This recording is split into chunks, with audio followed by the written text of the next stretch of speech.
If there's one thing that millennials regret, it's going to college. That's the title of a Forbes article published a while back, showing that well over 1/3 of former students regret going for higher education. This, however, is absolutely not an isolated way of thinking. Wherever you look, be it on Reddit, social media, or outright talking to people in real life, the tide seems to be heavily turning against college. Back in 2010, 85% of Americans considered a college degree a good investment. Now, only 45% do. So the question here is, why? What explains this dramatic shift in public perception? As you can tell, this is a topic that's near and dear to my heart as someone that has been working in higher education for well over 7 years now. Seeing this societal shift happening right in front of my eyes, of people moving towards disliking college, has been deeply worrisome for a lot of reasons that I'm going to be talking about in this video. So this is what I'll be discussing in today's lecture, which I want to thank everyone for attending. I want to do a deep dive into understanding exactly what happened. What major factors contributed to this paradigm shift of everyone now hating and regretting college? And also, I want to keep an eye on the future and kind of see where higher education is going by having a look at what Gen Zers think about universities and attending college.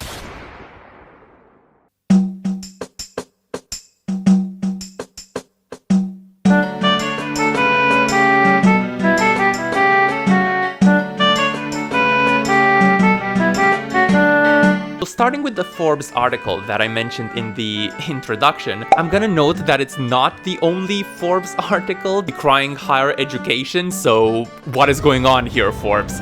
Anyway, the point this article makes, linking student dissatisfaction obviously to the high levels of student debt that these people had to insure. You can see here, the survey that they ran found that 37% of former students regretted going to college given the amount of debt that they now have.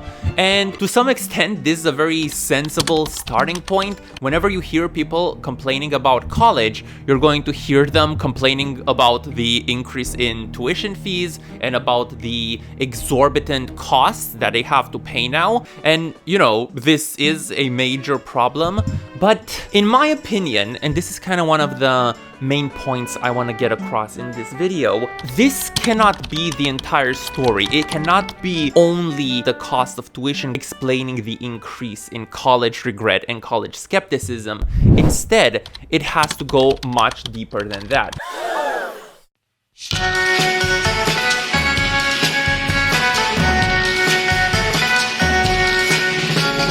And the reason is that college is an investment, right? So you are expected to pay some amount of money up front for some expected returns in the future.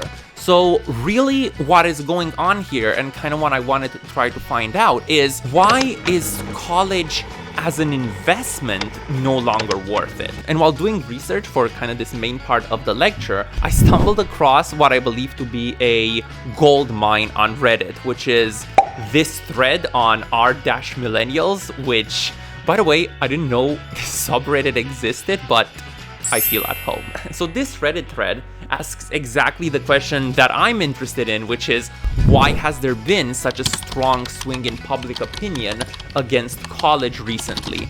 And as I said in the introduction, people are deeply interested in this subject. Look how many comments this one thread has. This is something I know personally because one of my previous videos that was on a related topic is also, to date, my most popular video, with a lot of people interacting and engaging in the comment section. In any case, using this Reddit thread as well as other sources of information, here are the 5 reasons I found for millennials deeply regretting college. And the first one has to do, you know, with what I mentioned earlier, with kind of this return to investment.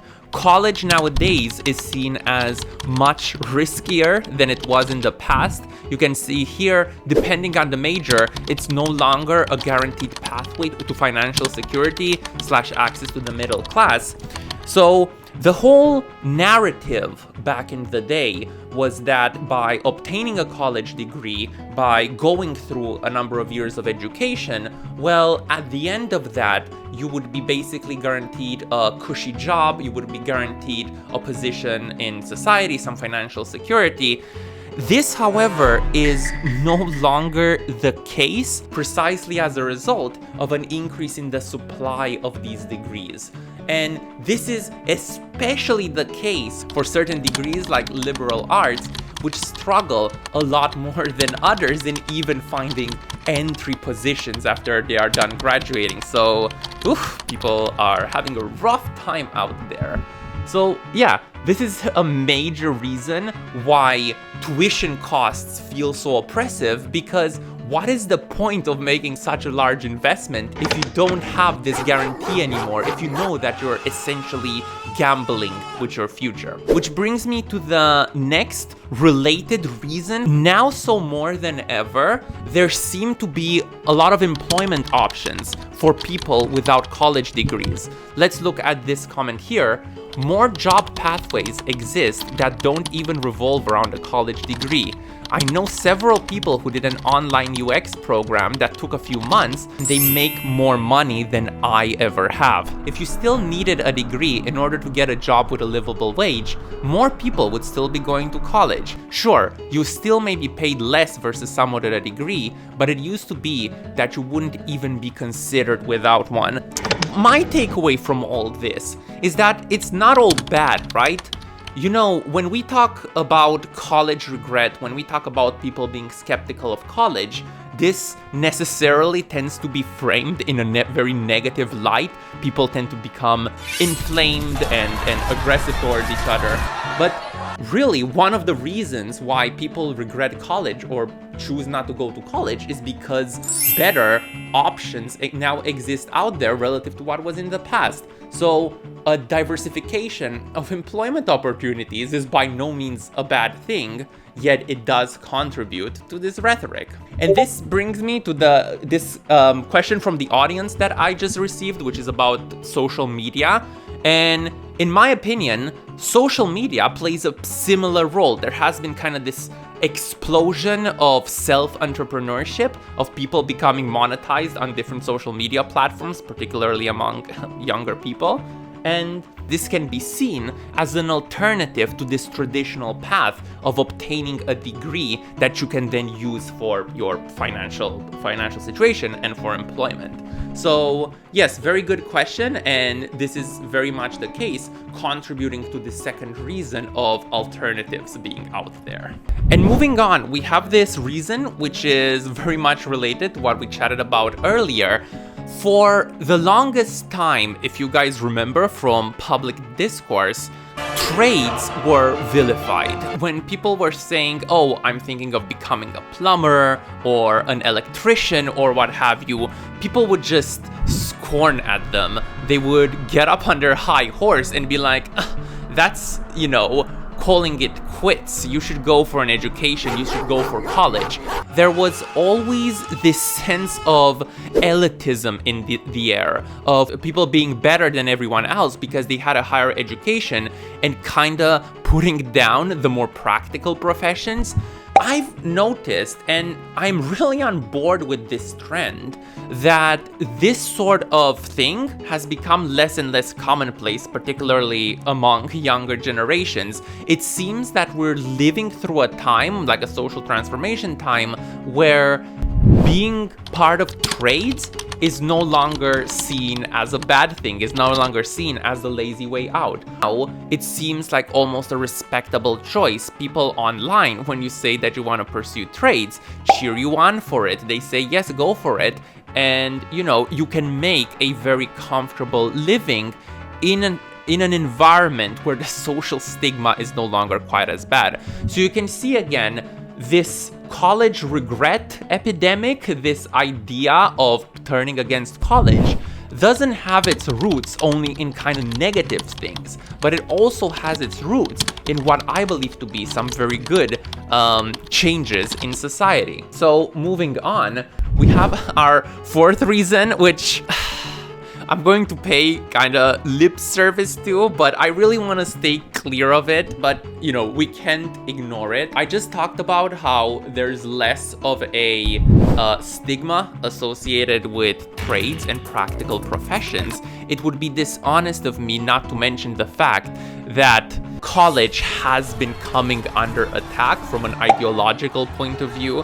There's plenty of videos out there, plenty of people claiming, you know, indoctrination, a certain agenda being promoted. This is not the point of this video, so I'm not going to dig into it, but just so you know, it's out there. Right, and with this out of the way, we can move to reason number 5, which I think is really kind of the elephant in the room and the biggest problem actually that contributes to this sort of college regret among millennials. Back in the day, there was this intense pressure, both from the older generation, but also kind of for peers, to pursue higher education.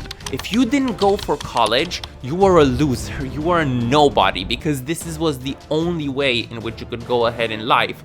So what this meant is that a lot of people who had no business being in higher education, no business whatsoever, were kind of pushed into college at a time in their life when they were so vulnerable and so not ready to make such a major life-changing decisions for themselves.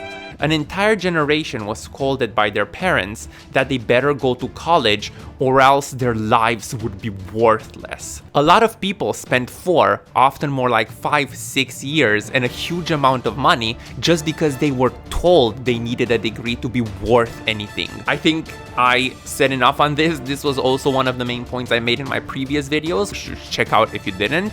But yes, alongside all these other reasons, this to me is kind of the saddest and the most fundamental one explaining millennial regret.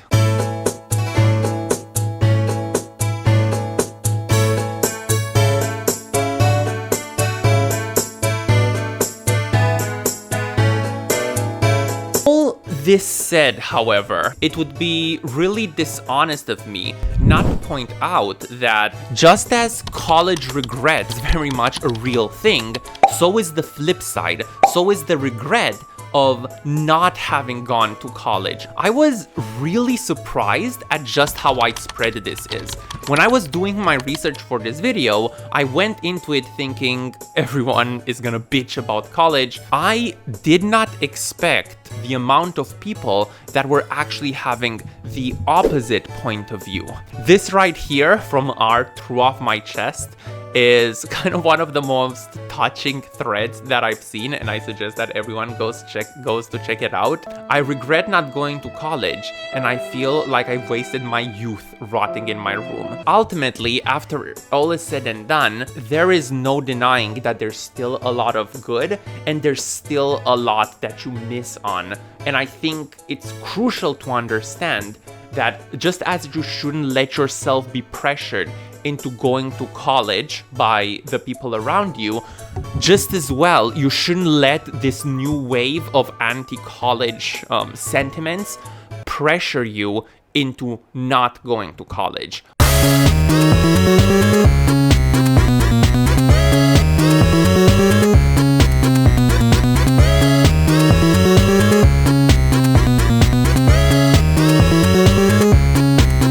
When it comes to younger students, I reached out to some of my Gen Z students to ask them exactly how do they feel about being in college and whether they think this has been the right choice.